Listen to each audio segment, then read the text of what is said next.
tardes a todos. Les damos, señores, como siempre, la más cordial bienvenida a su programa con la doctora Controversia. Somos controversia, salud, humor, deportes, debate, política, artes y muchísimas cosas más. Bueno, señores, hoy es viernes 13, ya ustedes saben, un día lleno de muchos mitos, de muchas cábulas por ahí. Y el día de hoy vamos a compartir con todos ustedes la reflexión del día. Bob Esponja. Y si algún día rompo tu confianza, le responde Patricio, confiar en ti es mi decisión. Demostrarme que estoy equivocado es la tuya.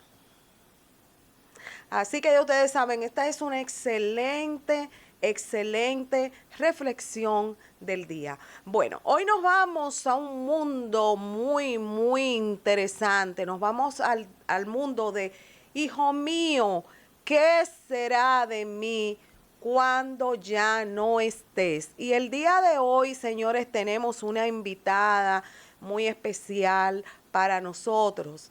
Desde Lima, Perú, nos acompaña Yolanda Fae. Ella es docente, es coach, escritora, artista, plástico y muchas cosas más. Y con nuestra querida Yolanda vamos a tratar este tema tan interesante relacionado a, hijo mío, ¿qué será de mí cuando ya no estés? Buenas tardes, Yolanda, ¿cómo estás? Bienvenida a casa. ¿Qué tal? ¿Cómo están? Un saludo muy grande desde Lima, Perú, a ese hermoso y bello mundo en República Dominicana, que conozco muy bien, es uno de mis lugares preferidos en este planeta. Muchas gracias por esta linda invitación. Para mí también un inmenso placer, Yolanda, tener la oportunidad esta tarde de poder compartir contigo desde aquí, desde la isla del merengue, República Dominicana. Yolanda, háblanos de ti, queremos conocerte, vamos a ver, cuéntanos. ¿Qué tal? ¿Cómo están? Bueno, me presento, me llamo Yolanda Fae, vivo en Lima, Perú. Hago muchas cosas y en enero tuve la dicha de tener la audacia de escribir mi primer libro, espero que no sea el último, sobre la experiencia propia de la pérdida de mi primer hijo que sucedió hace 28 años. Sin embargo, este título podría inducir un poquito a la confusión porque nosotras madres pensamos qué va a ser de nosotras cuando nuestros hijos no estén. Pero ¿por qué ese título? Porque en mi caso, cuando mi hijo cumplió 11 meses, el médico me informó que mi hijo no tendría una expectativa de vida muy larga y eso me dio 9 años de tiempo para esperar ese momento terrible. Hay muchas maneras de perder a un hijo. Un hijo se puede hasta perder mientras estamos en época de embarazo, un niño pequeño, accidente, algo súbito, cuando ya es mayor. En mi caso, mi hijito tenía 3 meses cuando yo supe que no había algo que no estaba bien y a los 11 meses efectivamente me confirmaron que no tendría esta expectativa muy larga. Y mi hijo vivió 9 años, un proceso muy largo de duelo, muy interesante también, y hace 28 años que efectivamente falleció. Así que he tenido un largo tiempo para procesar toda esta experiencia tan increíble. Una preguntita, desde esa experiencia que acabas de compartir con nosotros, ¿por qué duele tanto una pérdida? ¿Y por qué tanto tiempo? Esta es una pregunta que todos nos hacemos. ¿Por qué nos duele tanto? ¿Qué está pasando? Últimamente he estado muy interesada también en el aspecto neurocientífico. ¿Qué pasa en nuestro cerebro cuando estamos viviendo esta experiencia? Hay una diferencia entre lo que es el duelo y hay una diferencia en el proceso del dolor del duelo.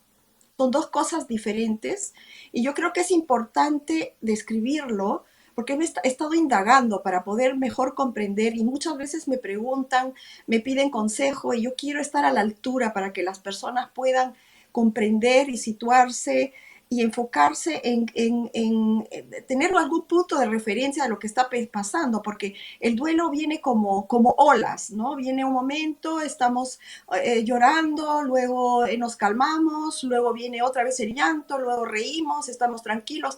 Es una cosa muy, muy, muy peculiar. ¿Por qué? ¿Por qué duele tanto? Yo quisiera explicar lo que he aprendido. Cuando nosotros nos relacionamos con un ser querido, desde ya cuando estamos embarazadas, las madres sobre todo, este pequeño ser crece en nuestro vientre a través de la oxitocina, es un químico que se va generando. En nuestro cerebro se crean una especie de enlaces neuronales, es como un mapa, es un mapa que crea una relación profunda con ese ser. Esa relación no solo existe con el bebé, sino también con nuestro esposo, con nuestros amigos, con nuestros padres. Estamos llenos de mapas en nuestro cerebro. ¿Y qué pasa cuando este pequeño ser o nuestro ser querido en general súbitamente desaparece? El cerebro sigue funcionando de la misma manera, con el mismo mapa, y no lo entiende. Entonces nosotros estamos bajo el shock, bajo el susto, la tristeza, pero para el cerebro seguimos funcionando de la misma manera. Entonces hay una especie de añoranza que necesitamos, o sea, se instala ese anhelo de ver a ese ser querido como si tuviéramos sed o hambre. Es exactamente el mismo mecanismo. Y es algo muy interesante cómo esto se va desarrollando, este proceso, que es el dolor, o sea, el duelo en sí va a quedar a vida. Es como un tatuaje, esa pérdida queda tatuada en nuestro ser, pero el proceso del duelo, y eso es una buena noticia, que con el tiempo va amenorando, va cambiando, se va transformando, y ahí podemos hasta eventualmente, si estamos dispuestos a estar abiertos, a entrar en un proceso de cambio, de aprendizaje. Entonces, en sí dura tiempo porque tenemos que remapear de alguna manera esta presencia de ese hijo o esa presencia de ese ser querido que se ha ido, y darle tiempo al cerebro para que pueda volver a remapearse, a recablearse con una nueva realidad. Y eso toma tiempo. Hay personas que necesitan más tiempo que otras personas. Es importante, Cris, mencionar que el duelo es algo muy, muy individual. Y es importante que cada persona se dé el permiso y el derecho de vivirlo a su manera. Hay personas que lo viven y sobrepasan, superan la situación un poco más rápido. Hay otras personas que les toma mucho tiempo y otras personas que prácticamente nunca, nunca salen de eso. Es un duelo que se llama el duelo complicado. Entonces, a nivel neurocientífico, podemos explicar que físicamente esa relación con nuestro hijo, con nuestro ser querido, queda eternamente. Muy interesante todos esos puntos que acabas de compartir con nosotros. Y te voy a dar también un aporte desde el punto de vista de del duelo per se. Como tanatólogo, pues manejo la materia. Es bueno indicar que cada duelo es único, cada duelo es diferente. Los niveles de afrontamiento del duelo de las personas, de los sujetos, van a depender de factores. Entre ellos podemos colocar lo relacionado al tipo de personalidad, a esa forma de vida, de la forma de ser de usted, el nivel de cercanía o diríamos de apego hacia eso que usted perdió. Pero es bueno también señalar que cuando nosotros hablamos de esos pasitos que tenemos que ir caminando, fases o etapas del duelo, como usted le quiera llamar, no todas las personas la viven de manera lineal. Hay personas que sí, que pasan de negación directamente ya a lo que es ya la aceptación, que el paso final o la fase final. Otros lo que pueden es volver para atrás y todo eso. Es decir, los duelos todos son únicos, son distintos, son diferentes, y nosotros los talatólogos, las personas que manejamos esta área, aprendemos de cada experiencia que tiene un sujeto, cada pérdida que tiene una persona siempre nos da aprendizaje, porque vemos cosas diferentes en cada acompañamiento. Por tal razón, estoy totalmente de acuerdo contigo en todo lo que planteas, pero hay un punto y es lo relacionado al tiempo. No es el tiempo que cura, es lo que nosotros vamos haciendo con ese tiempo. Es bueno señalar esa parte, es ese trabajo, es ese permiso que yo me doy para yo vivir ese proceso, para yo sacar pues todo lo que tengo dentro de mí, para darme la oportunidad de llorar, para darme la oportunidad de hablar, para darme la oportunidad de volver a construirme desde lo que es esa pérdida, porque es bueno señalar aquí, cuando perdemos algo, tenemos de nuevo que construirnos desde desde una realidad y colocar a ese ser querido que ya no está en otro lugar, en un lugar diferente, que no es que se perdió, ya va a estar en otro lugar distinto en nuestras vidas, va a estar en nuestra mente, en los recuerdos, en nuestro corazón. Pero vamos de nuevo a reiterar aquí, cada duelo es único, cada duelo es distinto, cada duelo es diferente, va a depender de muchísimos factores, como le expliqué a todos ustedes, y el tiempo va a depender mucho de cómo usted viva ese proceso, cómo usted vaya viviendo esa fase, si usted no la vive de manera lineal.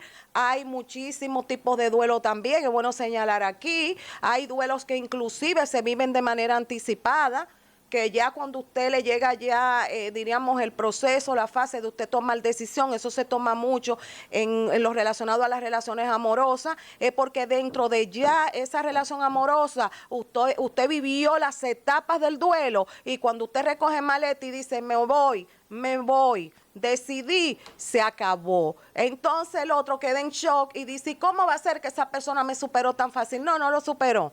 Esa persona estuvo viviendo dentro de esa relación la pérdida, vivió cada fase, vivió las etapas del duelo, llega a aceptación, que es la fase final, y recoge maleta y se va. Eso es todo. ¿Por qué las familias, Yolanda, y la misma sociedad espera como tanto de una persona que está viviendo un proceso de duelo? ¿Qué opinas? Pues me parece extraordinario todo lo que has mencionado, vale la pena analizarlo un poco. Voy a responder primero a a la última pregunta que has formulado. ¿Por qué se espera tanto? Yo creo que no es mala voluntad. Simplemente yo creo que no queremos ver sufrir a nuestro ser querido. Por ejemplo, si tengo una hermana o mi esposa o mi madre o alguien que ha perdido un hijo, le decimos, no, pero ya pasó, es que no quieren vernos, no quieren vernos triste, no quieren vernos sufrir. El problema es que tenemos que tener tiempo y tenemos que tener ese espacio en los primeros meses, en los primeros 2 años, que es relativo, porque como repetimos, cada uno tiene su propio ritmo, su propio tiempo. Tenemos que darnos ese permiso de volver a reconstruirnos. Antes las personas solían vestirse de negro cuando estaban en duelo. A mí me lo dijo eso un médico hace muchos años y eso ayudaba porque sabíamos que la persona está pasando por un momento delicado, está más frágil, está más vulnerable porque ha sufrido una pérdida. No era necesario explicarlo. Simplemente visualmente la persona veía, la persona está vestida de negro, por lo tanto voy a ser más cariñoso, más comprensivo, más empático con esa persona. Pero sí creo que hay una dificultad de ver sufrir a nuestros seres queridos y estamos apurados y a veces los atropellamos como que no, pero ya pasó y no puedes estar así, etcétera, etcétera, ¿no? Yo creo que viene mucho de eso. Bastante interesante, Yolanda, esa parte pues que acaba de compartir. Y es bueno expresarle a nuestra audiencia que tenemos que respetar, señores, a esa persona que está pues viviendo su proceso de duelo. Muchas veces, Yolanda, encontramos personas que inclusive obligan a los demás a que tienen que deshacerse, diríamos, de la ropa, de las fotografías, de las cosas que pertenecían a ese ser querido que falleció.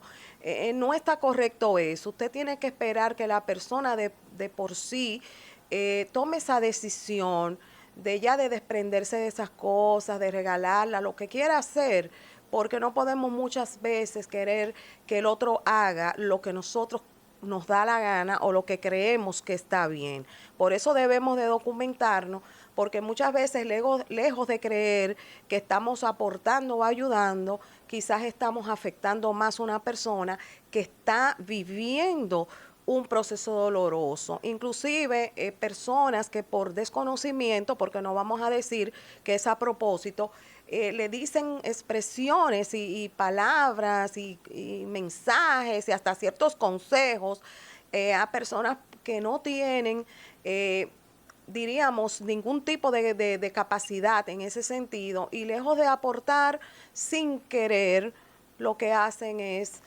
causar daños al ser doliente, a esa persona que está viviendo en un momento determinado una situación de pérdida, una situación de duelo, una situación difícil. Yolanda, desde esa experiencia que tuviste, que compartiste con nosotros y que o sea, de verdad nosotros valoramos bastante que te hayas abierto aquí con nosotros, ¿de qué manera nosotros entonces pudimos acompañar a alguien que en un momento determinado está pues viviendo una situación de pérdida de un hijo como la que tú viviste? Yo recuerdo muy bien, un día, era poco después de la pérdida de mi hijo, recibí una tarjeta de mi tía. Fue una tarjeta y me pareció muy, muy sutil porque era una manera muy silenciosa. Hoy día ya casi no hacemos eso, que nos escribimos, todo pasa por las redes y todo, pero estaba en mi caja donde yo recibía el correo y me escribió de una manera muy, muy profunda, muy sensible. Me pareció la manera más linda de haber podido compartir de cómo ella lamentaba mi pérdida. Bueno, hoy en día ya efectivamente no se hace. Llamar a las personas personalmente a mí me parece muy invasivo. Yo pienso que o sea, te llaman y la verdad uno no tiene mucha, no sé si a otras personas les va igual, pero yo creo que hay maneras de poder comunicar que lamentamos la pérdida de una persona. Otra manera de acompañar también es simplemente estar con la persona. Si eres un familiar muy cercano, de permitir simplemente a la persona que pueda llorar, que pueda sentirse mal y nosotros no necesariamente estar hablando y diciendo cosas, sino en silencio, con quizás peinar a la persona, ayudarla a vestirse, porque en esos momentos casi nos da ni siquiera ganas de caminar, ni de vestirnos, ni nada, de permitirnos, de darle ese espacio para poder volver a funcionar un mínimo, porque depende de qué fuerte es el dolor, a veces realmente te mutila emocionalmente completamente y es muy, muy necesario que los seres queridos alrededor tengan mucha paciencia y la persona misma también tenga paciencia de permitirse hacer vivir el proceso del dolor, del duelo, que no es lo mismo que el duelo. Son dos cosas muy, muy diferentes, ¿no? Ahora, quisiera volver a un tema que tú mencionaste, Cris, a propósito del tiempo y del espacio. Eh, Hay una escritora y profesora de universidad, no recuerdo muy bien si es en Pensilvania o bueno, en todo caso es en Estados Unidos. Ella es profesora en la universidad, especialista en duelo, y han estudiado con resonancias magnéticas exactamente lo que sucede mientras estamos en ese proceso de dolor. ¿Cómo se puede identificar en qué área del cerebro es donde más hay el flujo sanguíneo, donde más pasa la sangre y que se ilumina el cerebro? Es ahí en esa parte que se activa el cerebro. Eso se puede, ya no es una idea, sino que es una realidad que pasan cosas específicas en el cerebro. A mí personalmente me ha ayudado mucho a comprender muchas cosas y yo creo que si más personas que están viviendo ahorita en estos momentos un dolor profundo, que puedan entender por dónde está el problema y cómo manejarlo de la mejor manera para poder superarlo más rápidamente o de una manera menos invasiva. Tú habías mencionado el tema, hay tres temas ligados al tema del duelo. Uno es el espacio, segundo el tiempo y tercero la cercanía. Intentemos descorticar un poquito esos tres temas. El primero es el espacio.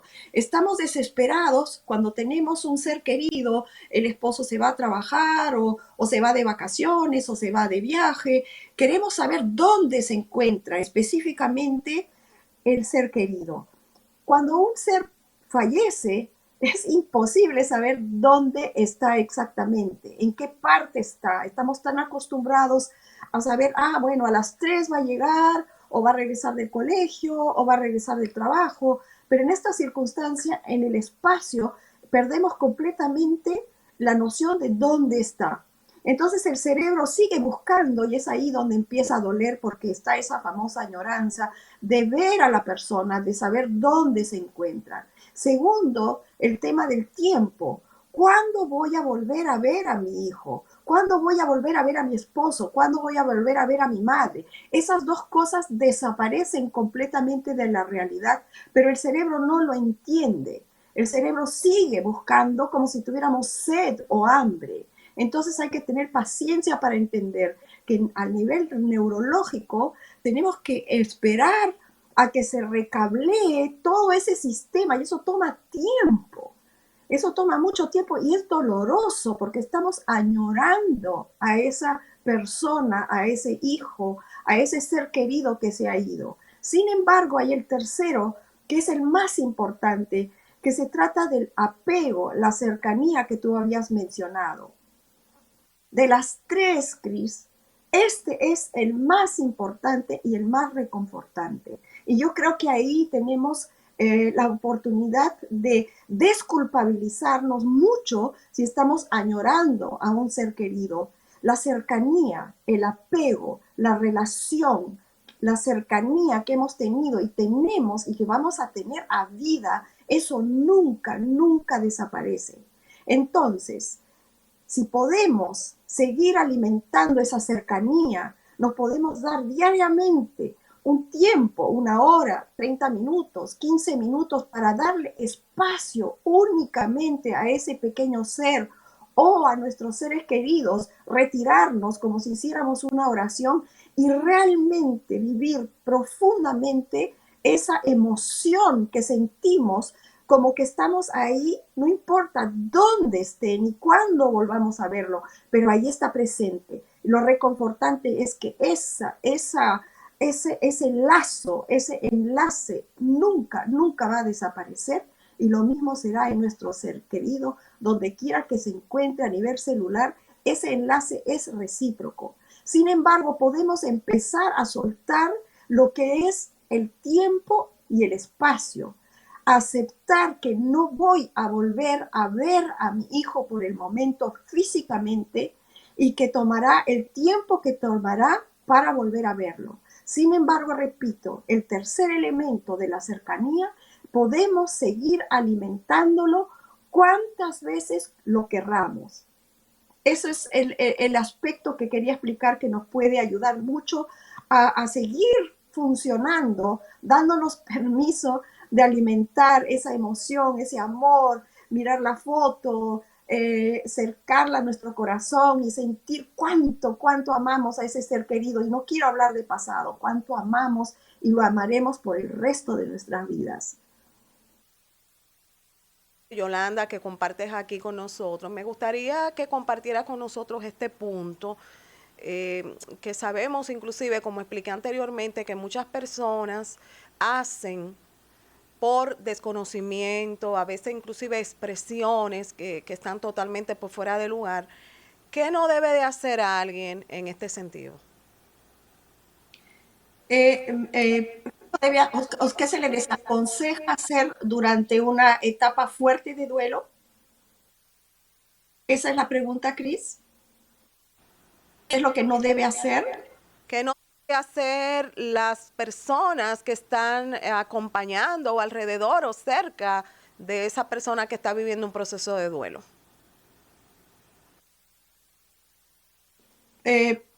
Yo pienso que si nos concentramos en lo que no deberíamos hacer cuando estamos en un proceso de duelo para no empeorar las cosas, yo creo que sería por ahora más indicado conversar un poquito de ese tema. Primero, yo creo que lo más importante que podemos hacer para empezar es cuidar nuestro sueño. Cuando estamos en proceso de duelo, no dormir bien empeora completamente la situación, porque hay estudios que nos muestran que cuando no dormimos suficiente, la adrenalina se vuelve más presente en el cuerpo. Cuando hay más adrenalina, hay más estrés. Ya tenemos suficiente estrés con el manejo emocional, todo este proceso que debemos manejar. Si encima no dormimos bien, es peor. Así que vigilar el sueño es una de las cosas fundamentales y también permitir a las personas de permitirse el tiempo para dormir. Ahora, obviamente, en una primera etapa vamos a estar decaídos y vamos a estar deprimidos. Ojo, es muy importante entender que la depresión no es lo mismo que el proceso del dolor del duelo. Obviamente, los antidepresivos en un duelo que es normal y que es saludable, no sirven los antidepresivos y no hay que obligar tampoco a una persona a hacerlo porque hay una diferencia entre cuando uno está depresivo, está en un estado que en general no se encuentra bien. Todo es negativo, no tienes ganas de levantarte, no tienes ganas de nada. Mientras que cuando estás en un duelo, si ese ser querido volviera, por ejemplo, hay personas que pierden un tiempo a un ser querido y vuelve a entrar, inmediatamente vuelve la alegría. Esa es la gran diferencia entre una depresión y un duelo. O sea, dormir suficientemente bien y también evitar el consumo extremo de alcohol, el consumo extremo de medicamentos, el consumo extremo de comida que no nos deje dormir. Hay que tener mucho cuidado con esta salud de nuestro cuerpo. Obviamente la oración es algo maravilloso, nos puede aportar mucho consuelo a aquellos que creen en la oración, que creen en Dios, es algo extremadamente poderoso, pero hay que entender que no todos tienen tampoco acceso a esa virtud de poder creer en algo que es más grande que nosotros. Y yo respeto mucho eso también. Quiero aportar, caminar nos ayuda bastante a liberar. Cuando estamos en esas situaciones que está planteando Yolanda, caminar nos ayuda mucho a liberar. Y un punto muy importante es lo relacionado a nosotros tener ese grupo de apoyo, las personas pues que me rodean, inclusive buscar grupos de apoyo de personas que estén viviendo un proceso de duelo, por ejemplo, similar al mío. Hay personas que se agrupan por pérdidas, por ejemplo, de hijos que lo perdieron, como en el caso de Yolanda. Y este soporte nos ayuda bastante en lo relacionado a cuando estamos viviendo esta situación difícil de duelo. Tener esta persona pues cercana que me escucha, darme ese permiso de yo llorar las veces que tengo que llorar, de expresar, de sacar para afuera todo esto que tengo por dentro.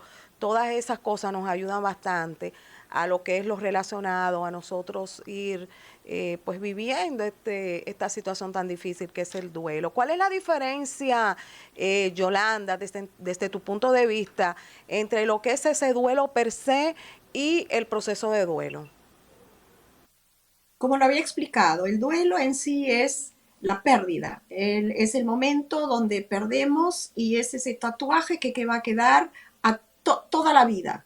¿Y cómo se manifiesta eso? Pueden pasar 5, 6 años, 10 años, 12 años y de repente se produce una situación, te vuelves a encontrar en un lugar donde habías pasado con ese ser querido, con tu hijo, o ves un color, un olor ligado a los 5 sentidos y te da tu momento y te pones a llorar porque recuerdas tan fuerte ese niño, es que ese dolor siempre va a estar presente, pero con el tiempo va transformándose. El proceso del duelo es justamente ese proceso de cambio que se va a generar en el cerebro, donde vamos a remapear completamente, recablear completamente un nuevo mapa. Por eso es muy importante que las madres no se sientan culpables cuando muere un hijo y se dicen, pero yo no puedo abandonar a este hijo muerto, a este hijo que se ha ido, y de repente abandonan a todos los demás y eso sucede muchas veces. Por eso este concepto del espacio, del tiempo y de la cercanía, que sigamos alimentando la cercanía con el niño querido o la niña querida que se ha ido.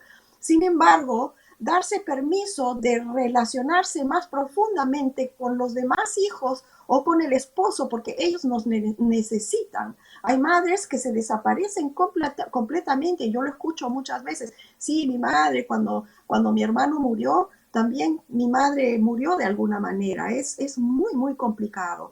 Y podemos remapear nuestro cerebro, nuestras relaciones, gracias a los seres que quedan con nosotros. Quisiera hacer una mención a lo que tú dijiste, Cris, que me parece muy importante.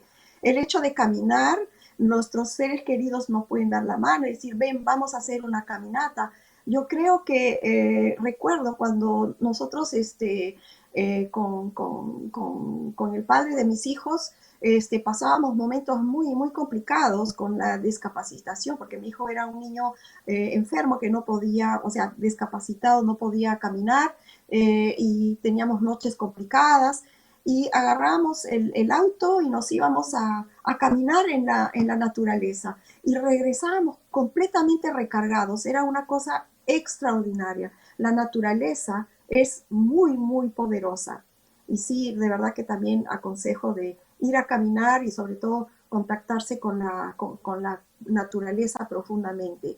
Y también lo que tú mencionabas, Cris, los grupos de ayuda son muy importantes porque a veces cuando perdemos a un hijo nos sentimos como un poco un bicho raro, ¿verdad? Como que ya no sé, no me siento como que estoy fuera de la sociedad y hay que entender que muchas personas viven las mismas experiencias. Hoy día tenemos las redes sociales, tenemos Zoom, tenemos tantos grupos de apoyo, ya no hay excusa para quedarnos solos, aislados, sin pedir ayuda. La empatía, la empatía de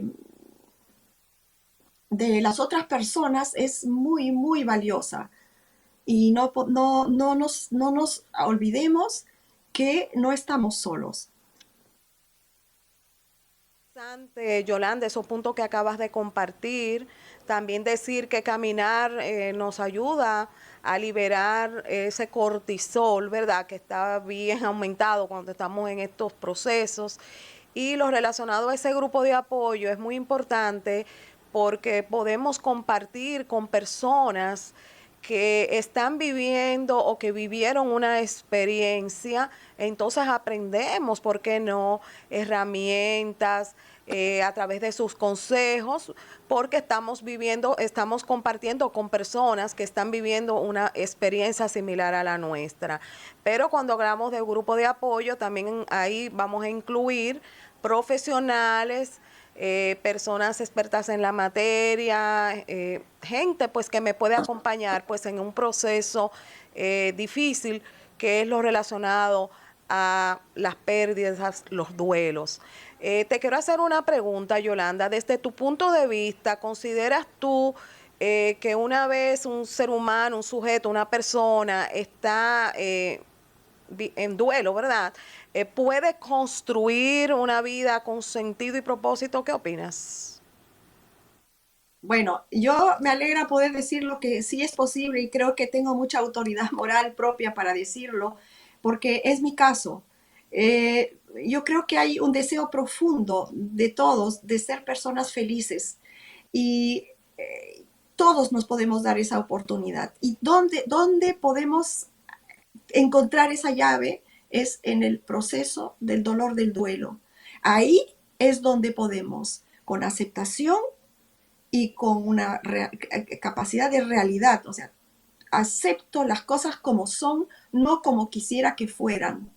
Si logro estar en ese adulto interior, aceptando la realidad como es y dejando que el proceso se dé, porque el proceso se da solo, y de alguna manera abrir los brazos y decir, acepto este dolor, voy a aceptar ese proceso interior y voy a dejar que por sí solo, porque es así como sucede, por sí solo va a hacer de alguna manera, va a generar un cambio. Obviamente existen lecturas, existen muchas personas como Francis O'Connor, que ha escrito este libro que se llama El cerebro en duelo, que nos explica exactamente y ya nos dan tantas herramientas para no sentirnos tan perdidos y tan aislados y tan totalmente sin comprensión de lo que realmente está pasando. A mí me parece sumamente valioso y es productivo entender lo que está pasando dentro de nuestro cerebro, dentro de nuestro corazón y cómo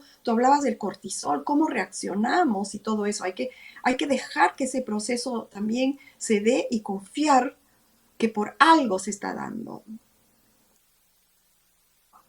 Momentos de crisis. En momentos de crisis me han preguntado qué se hace. Hay una receta que es maravillosa. Cuando hay una crisis profunda, dejar que venga y empezar a aprender a respirar correctamente. Eso quiere decir que en una primera instancia estamos llorando, llorando, llorando, esperar que eso pase. Una vez que eso pase, ponernos en una posición o echados o sentados, cerrar los ojos y recibir ese dolor, dejar que esté adentro y empezar a respirar profundamente, inhalando despacito, esperar unos segundos y volver a exhalar. Y eso hacerlo como un ejercicio, eso ayuda muchísimo. Aprender a respirar correctamente. Y obviamente cuando caminamos también lo podemos hacer. Aprender a respirar nos ayuda a minimizar los daños que generan las emociones negativas en nuestros órganos. Yo diría que esa es la llave principal, la respiración correcta. Yolanda, tú sabes que ya estamos en Navidad, en un tiempo eh, que para muchos no es tan color rosa por estos asuntos de pérdidas. ¿Por qué duele tanto perder a alguien en la Navidad? ¿Qué opinas? En la Navidad, los cumpleaños, en fechas que van a otra vez ser esas fechas. En mi caso fue Año Nuevo. Cada vez que viene el Año Nuevo hay una pequeña sombra que, que queda. Imagínate en Navidad, más allá del dolor individual que todos tenemos, de esa ilusión del árbol de Navidad, de los regalos. ¿Cuántos niños no tienen eso? ¿Cuántas personas han vivido eso y de adulto ya no lo tienen? Entonces, yo creo que más allá de solo el dolor individual que rodea energéticamente nuestros seres, hay una tristeza general que deambula, una energía que a veces digo, me estoy sintiendo triste, pero en realidad no sé por qué. Yo creo que muchas veces captamos toda esa tristeza, particularmente en Navidad. Es una época que mucha gente está muy, muy triste, que se siente sola, que se siente abandonada y que es justificado. Y imagínense perder a un niño todavía en Navidad, cada vez que va a ser Navidad, todas esas memorias celulares se reactivan. ¿Cómo quedarnos ya felices de festejar Navidad cuando ha pasado justamente eso? O en un cumpleaños, ¿no? Cada vez que es mi cumpleaños me recuerda, si es un día cualquiera, no creo que sea tan extremo, ¿no? Yolanda, ¿por qué duele tanto perder un hijo? Como te decía, el dolor es el remapeo, que es un proceso, esa añoranza, y es bueno que lo volvamos a explicar, esa añoranza, ese parecido al hambre, parecido a la sed, que necesitamos tomar algo porque el cerebro nos está pidiendo que tomemos agua, y desesperadamente buscamos a ese ser querido y no está porque el cerebro no lo entiende. Y tenemos que simplemente tener paciencia de que ese remapeo se va a volver a dar. Otra herramienta muy importante es salir de esas preguntas. ¿Qué hubiera sido si? Eso es terrible. Cuando ya pasó, si lo hubiera llamado por teléfono, si hubiera ido, y si en el hospital hubieran hecho tal cosa, y si le hubiera dado su médico, esas preguntas tenemos que dejarlas completamente fuera, porque lo que es ya no lo podemos cambiar. Es lo que llaman en inglés el what if, ¿no? ¿Qué si? Esa es una de las preguntas que también tenemos que eliminar completamente, simplemente estar en paz. Sucedió, y evitar esos sentimientos de culpa terribles que nos pueden invadir, que no nos sirven de nada. Yo pienso que por algo pasan las cosas, que hay destinos que no podemos evitar, y es mejor aceptarlo con gracia y con paciencia. Tú lo titulaste, hijo mío, ¿qué haré después, verdad? Con mi vida, así, cuando no estés. ¿Por qué le pusiste ese título? El título del libro es Hijo mío, ¿qué será de mí cuando ya no estés? No es necesariamente cuando tú tengas 18 años y te vayas, pero algo de eso hay, porque también hay un duelo de las madres con el famoso nido vacío, ¿no? Pero en la segunda, en el subtítulo es cómo aceptar lo inaceptable. No sé si lo ves, Cris. ¿Cómo aceptar lo inaceptable? O sea, llegar a aceptar eso que es tan inaceptable, porque es contra natura en realidad. Perder a un hijo es normalmente al revés. Nosotros nos vamos primero, los padres, y luego los hijos, pero es completamente al revés. Entonces, cuando el médico te dice, señora, su hijo no tiene una expectativa de vida muy larga, y yo me imagino a mi hijo, o sea, a mi hijo sin vida, ¿cómo yo voy a poder seguir viviendo con eso? ¿Cómo yo no me voy a morir en el instante con él? ¿Cómo va a ser ese momento, la experiencia de estar al lado del cuerpo sin vida de mi hijo? Es horrorífico. Y a mí me tomó 9 años para llegar a ese punto. Cuando eso llega, y en el libro lo describo, ¿no? En mi libro hay un antes, cómo fue antes de que todo sucediera, pero explico muy detalladamente cómo fue cuando sucede, porque eso es lo que más miedo me daba. Yo le tenía mucho miedo a la muerte. Es más, cuando fallece mi abuela, que fue años como, sí, muchos años antes, no fui al velorio porque tenía tanto miedo de ver un cuerpo sin vida. Era una persona muy inmadura, yo le tenía mucho miedo, y ya cuando sucede esto con mi hijo, pues ya no tenía opción. Y la vida me dio una dicha enorme, que me he podido quedar 3 días al lado de mi hijo, porque era año nuevo. Esto sucedió en Francia, en París, todas las clínicas estaban cerradas, los hospitales. O sea, mi hijo se quedó en la casa donde falleció, de mi suegra, donde estaba el papá de mis hijos.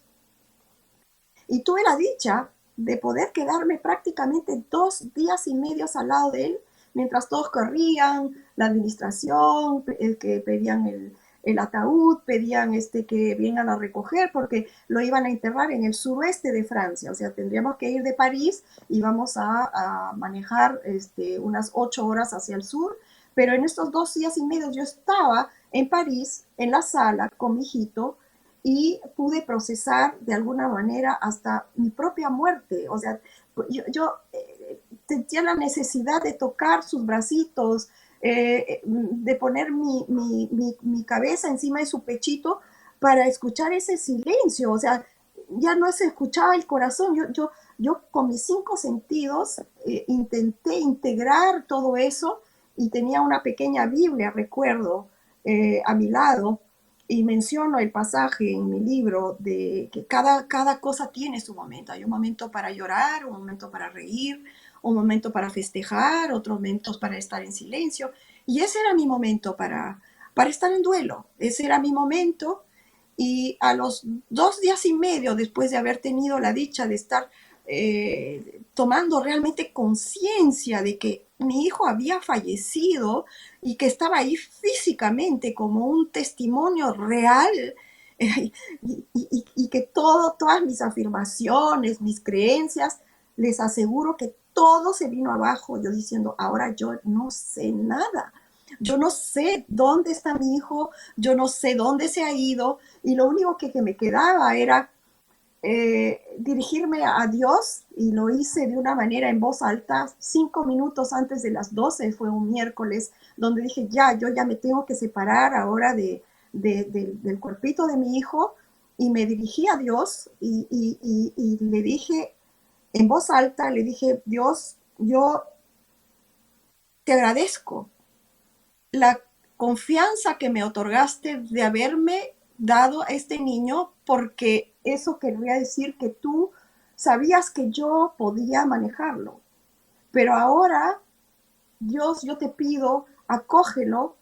Yo no puedo ir donde está. Yo moriría voluntariamente ahora un rato, y para estar segura, este sentimiento de inmensa protección que tenemos las madres, ¿no? O sea, soltar a nuestro hijo para no saber dónde va a ir, y realmente existe una vida después de la muerte, y todas las afirmaciones y los seguros que nos hacemos creer. En ese momento yo ya no sabía absolutamente nada, y eso es un acto de gran humildad, porque nos damos cuenta que en el fondo no sabemos nada. Muy Y le interesante. agradecí a Dios. Sí, perdón. Es muy interesante ese proceso que, Yolanda, tú acabas de compartir con nosotros, donde pude observar que al principio eras alguien con un gran temor o miedo a la muerte. Luego, pues, ya vives esta parte que ya es la situación de que tu hijo, pues, ya está muerto, y los 2 días que tuviste que durar con tu hijo. Eh, la pregunta sería la siguiente: ¿cómo es Yolanda entonces después de haber vivido esto? Esa es una muy buena pregunta, porque obviamente yo ya no soy la misma. Y eso es mágico. Eso querría decir que hubo un cambio. Entonces me puedo aferrar a la idea de que toda prueba y todo sufrimiento, toda dificultad es una oportunidad maravillosa de florecimiento y de expansión y de desarrollo personal. No hablo del duelo, hablo del proceso del dolor del duelo. He ahí una oportunidad de aprendizaje. Eso quiere decir que dentro de mi cerebro, dentro de mi corazón, dentro de mis órganos, dentro de mi cuerpo, se va a generar un cambio que, si yo lo acompaño y que lo acepto, voy a ir a otro nivel emocional, a otro nivel físico.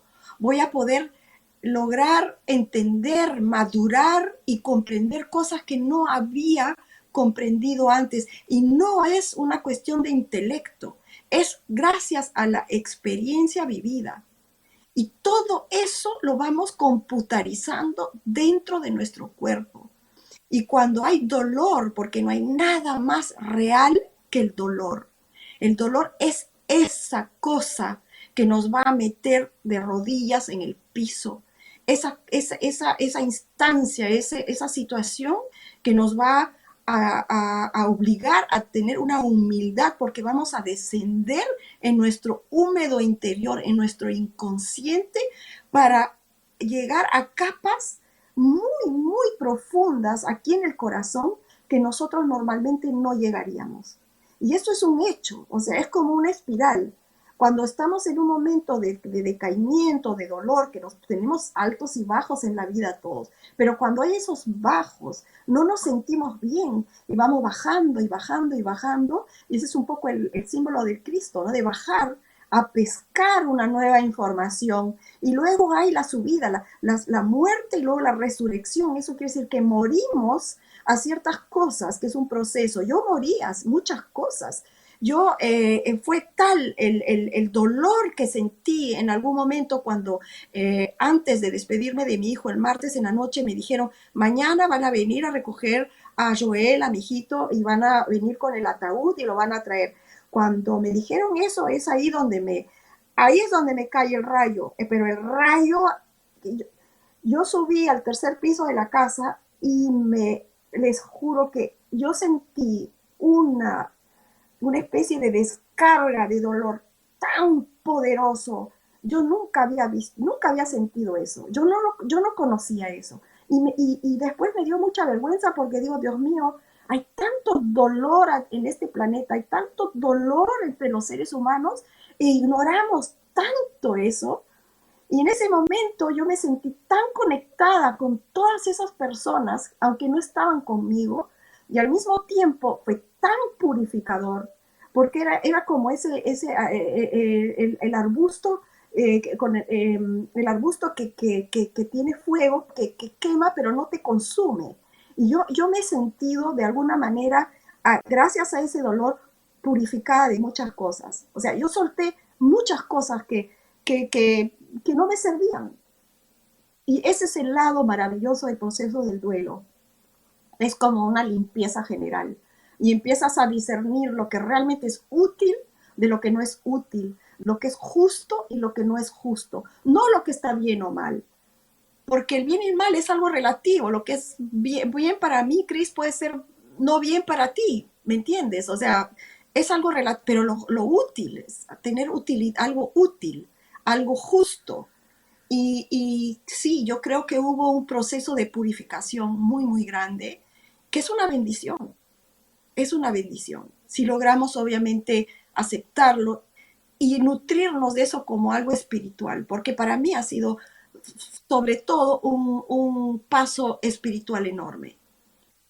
Y eso también sucede en el Sí. cerebro. Muchísimas gracias, Yolanda, de verdad, de todo corazón, por compartir con nosotros esta tarde tu experiencia, tu vivencia, tus conocimientos sobre estos temas tan reales que es lo relacionado a la muerte de un hijo, a lo que es la pérdida, a algo que es inevitable en la vida de cada uno de nosotros, porque de una forma u otra vamos a tener pérdidas mientras estemos en este camino que usted le puede llamar vida o el nombre que usted le quiera poner. Muchísimas gracias de verdad, de todo corazón, por compartir con nosotros tus conocimientos. ¿Cómo adquirir el libro? Comparte con nosotros Lo rápidamente. pueden, sobre todo si están en el extranjero, lo pueden pedir a través de Amazon. El título es Hijo mío, ¿qué será de mí cuando ya no estés? Yolanda Jacober Fae, que es el nombre de apellido de mi padre, mi madre. Lo encuentran sin ninguna dificultad en Amazon.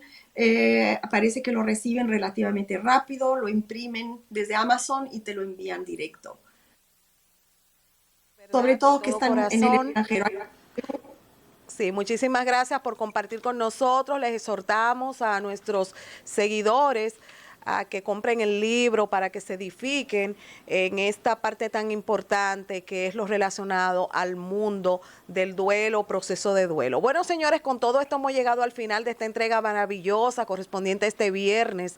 Será hasta el próximo lunes. Si papito Dios lo permite, que estaremos de nuevo con ustedes con todos estos temas tan complejos, controversiales. Así que ya ustedes saben, pasen un feliz fin de semana. Nos vemos el lunes. Bye.